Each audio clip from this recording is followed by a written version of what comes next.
that was probably, given the conditions and everything, that was probably the toughest one I've had to hit. But I don't know. I don't think I can rank it quite yet. It was the toughest field goal of Jake Elliott's career, and it was certainly the toughest game that the Eagles have faced this season. But that Jake Elliott kick sent the game into overtime, and after the Bills drew first blood in overtime, the Eagles' offense drove down the field, and Jalen Hurts walked it off for the win. So now the Eagles are 10-1, atop the NFC, and in control of their own destiny. Welcome to the Bird's Nest Podcast. I'm Joe Donahue. Thank you so much for joining us. The Eagles went into overtime against the Buffalo Bills for the second time this season. The Eagles have been in overtime. And for the second time this season, the Eagles pulled out the victory in overtime, coming out on top over the Buffalo Bills. The Eagles rise to 10-1 and become just the fourth team to do so in consecutive seasons, joining the 1941-42 Chicago Bears, the 05-06 Indianapolis Colts, and the 1972-73 Miami Dolphins, all of whom started at least 10-1 or better in consecutive seasons. Now, while the Eagles did pull out the overtime victory by a final score of 37-31, it was a scary game for Eagles fans, and it started before the game with Lane Johnson waking up with groin soreness. He was downgraded to questionable Sunday afternoon before he was finally ruled out just before the game after some pre-game warm-ups revealed that he wasn't really set to go. Now, the Eagles went into this game 13-22 when they started the game without Lane Johnson starting at right tackle. But Nick Sirianni talked post-game about the decision to put Lane Johnson on the bench for this game. Yeah, this morning, obviously we found out about that, and then Brian and I were in here, did some different things with the game plan, to account for that, because obviously Lane's one of the best players in the NFL. There's no doubt in my mind that Lane Johnson is one of the best players in the world. And so, we have a ton of confidence in Jack Driscoll. And Jack Driscoll, I haven't seen the tape, but I have a feeling that he played an outstanding game because of just the way the game was going and the rush and all those different things. But when you lose Lane Johnson's special, right? He's different. And so, yeah, we found out early this morning. Lane wanted to play and wanted to go, tough it out. Just didn't feel like he could in that sense, and I know that hurt Lane, that he wanted to play badly in this game. But guys stepped up in his absence. So what that meant was Jack Driscoll started at right tackle, and it did not start well for the Eagles. The Eagles started with a 3-and-out that had Bills defensive end Leonard Floyd, who spent most of the game lined up on that right side of the offensive line, getting all kinds of pressure on Jalen Hurts from the right side of the line, and featured 3 throwaway passes. So it was not a great start. It did not bode well for the Eagles. But the whole game actually instilled a little bit of deja vu with this Philadelphia Eagles team. The Eagles actually went into halftime down 17-7, which was exactly how they started the game against the Kansas City Chiefs. Now, fortunately, the Eagles' offensive line did hold up a little bit better throughout the rest of the game. Jalen Hurts was only sacked twice during the course of the game, and he was only sacked once in the first half. But it seemed like the rest of the offense just simply wasn't clicking. The whole first half for the Eagles was concerning. It was filled with questionable play calling.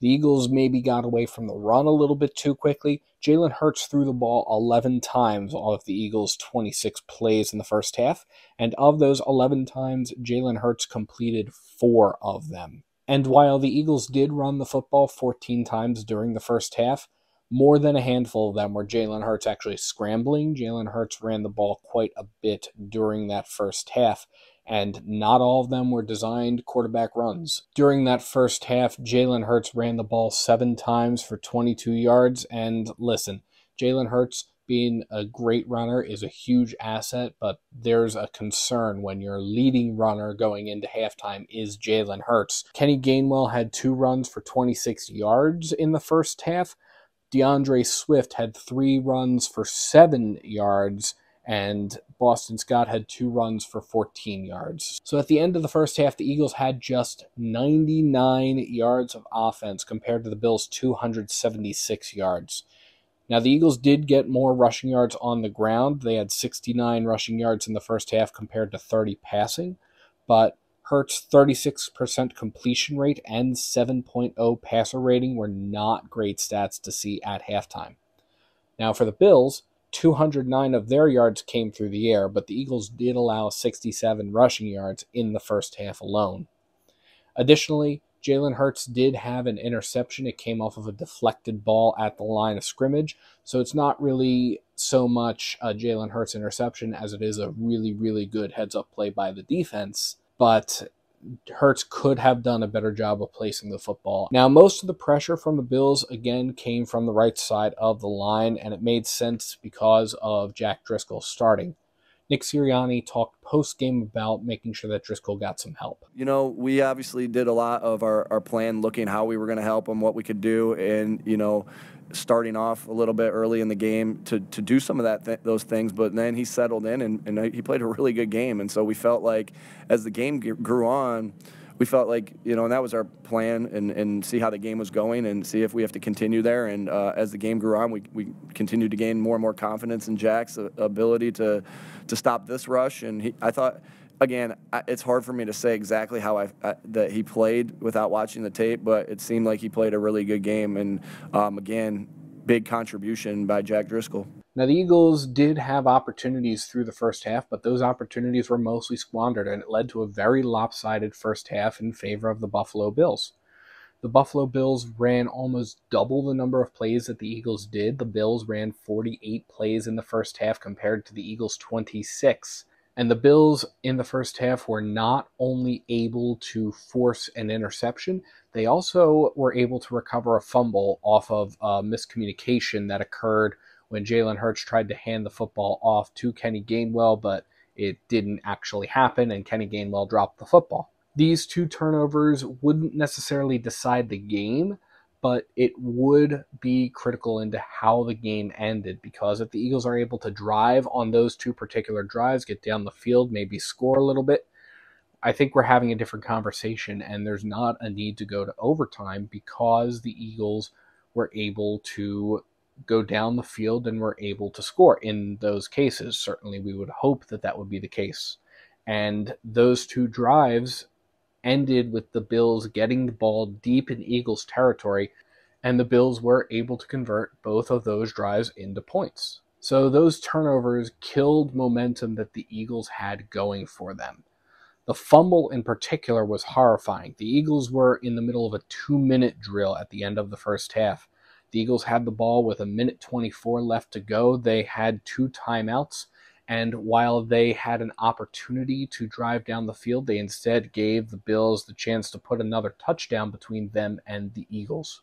Now, fortunately, the Eagles' defense kept them in the game for the most part. The Eagles once again forced a quarterback who hadn't really been dealing with a lot of sacks to have to deal with a lot of pressure from the defensive line. And that all culminated towards the end of the second quarter in a avoiding of a sack by Hassan Reddick, with Josh Allen getting himself into an intentional grounding scenario. Now, there was a lot of questions surrounding the officiating of that particular play.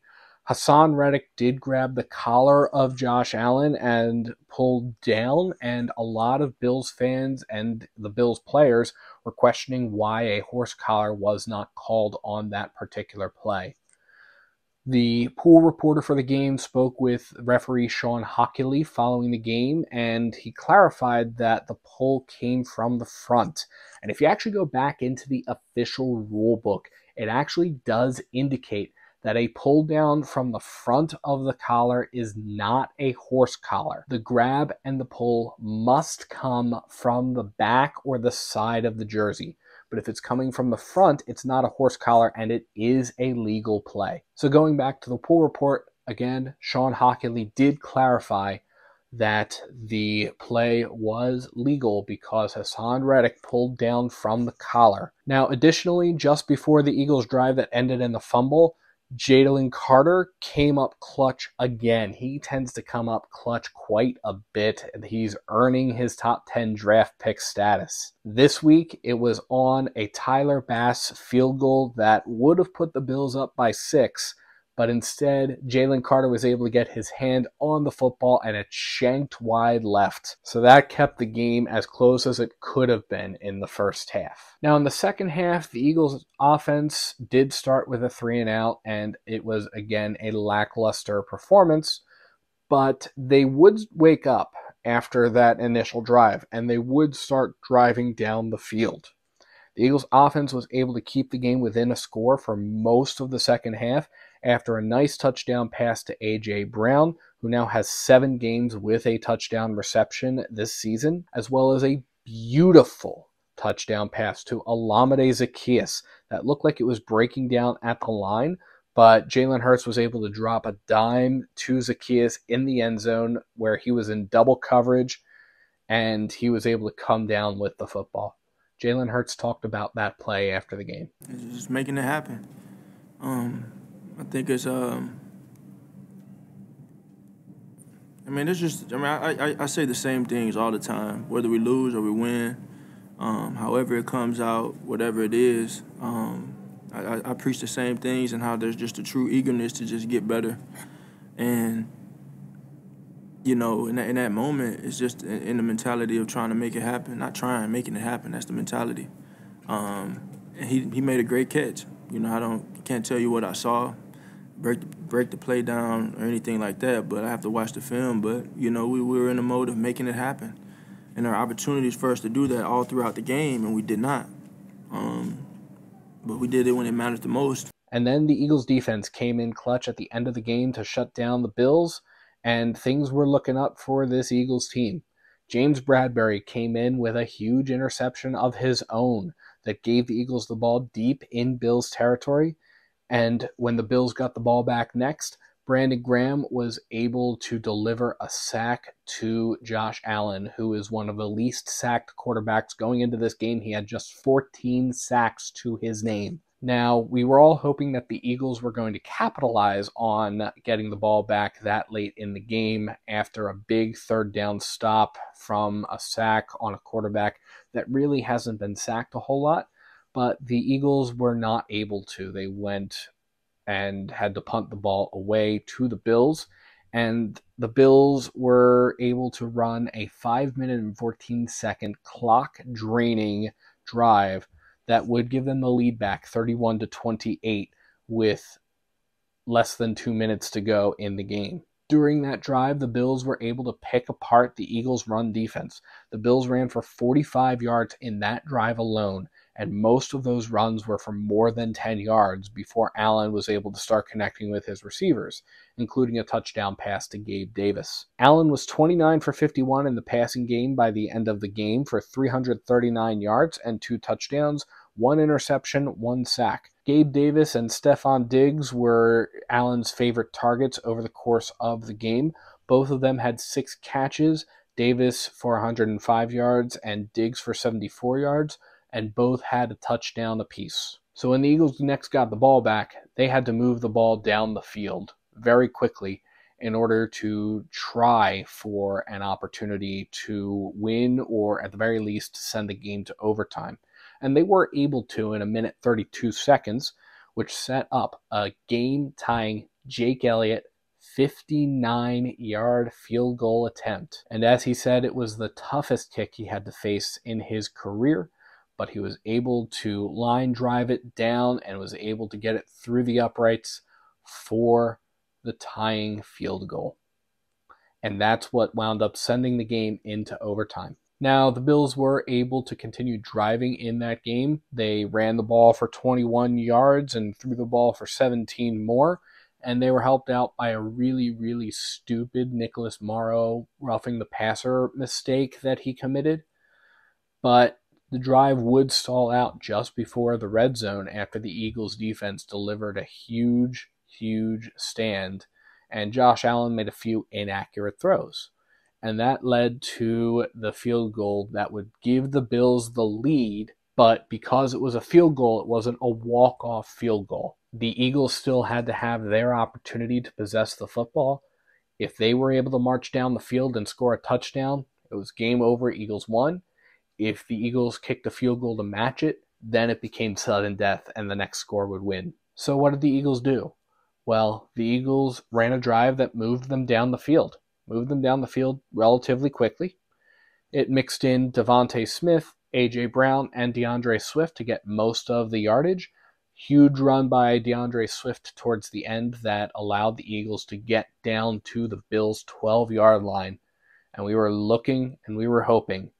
And at the end of the day, it all came down to QB1, where Jalen Hurts was able to keep it himself and pound the ball in for the go-ahead, game-winning walk-off touchdown.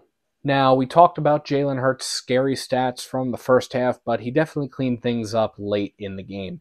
He did finish 18 for 31 in the passing game for 200 yards. He was sacked twice, and he had 3 passing touchdowns. Jalen Hurts has now won 8 straight games when he's been trailing by 10 or more points, and he's also won 14 straight regular season games versus teams with a winning record. That particular secondary stat there is the first time that's happened since 1950. But Jalen Hurts was the first person to say after the game that he wasn't playing up to standard, and despite that, the Eagles team found a way to win. That's not for me to discern or roll with. I mean, I just truly go out there and try and play to the standard and be the best that I can be for my team. And there are times today that I feel like I didn't do that, but when it mattered most, I feel like we did a good job of doing what we need to do.